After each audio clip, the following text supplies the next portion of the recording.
En Afrique du Sud, l'Assemblée nationale a adopté mardi 21 mai 2024 le projet de loi d'amendement sur l'éducation de base.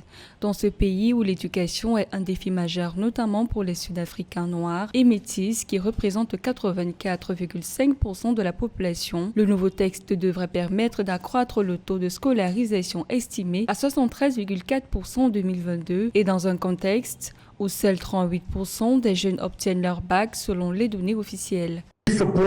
Nous supportons la provision qui donne le pouvoir aux enseignants d'encadrer la présence des enfants à l'école et de prendre des actions afin que l'éducation suive et qu'il y ait une réduction des enfants n'allant pas à l'école.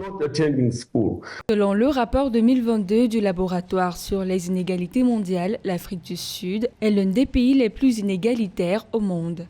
En effet, les 10% des plus riches de la population captent 66% des revenus nationaux et 50% des plus pauvres du pays se partagent à peine 5,3% des ressources nationales.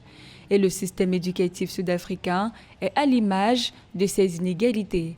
Dans les écoles publiques gratuites, par exemple, seuls 20% des élèves atteignent le niveau minimum en mathématiques et en sciences en classe de 3e, d'après l'étude Trends in International Mathematics and Science menée en 2015. Cet amendement peut être néfaste, spécifiquement pour les étudiants musulmans qui sont retirés des écoles pendant 2 ans pour mémoriser le Coran, pourrait affecter nos religions. Cependant, un amendement selon lequel les étudiants musulmans peuvent être retirés de l'école pendant 2 à 3 ans, ensuite ramenés à l'école, peut être plus bénéfique. Soulignant que ce projet a été adopté à la fin du mandat de 5 ans de l'Assemblée nationale de la 6e législature qui a débuté le 22 mai 2019. Outre le projet de loi d'amendement sur l'éducation de base, les parlementaires ont également procédé à l'adoption du projet de loi d'amendement du fonds de pension, du projet de loi sur les marchés publics et du projet de loi d'amendement des statistiques.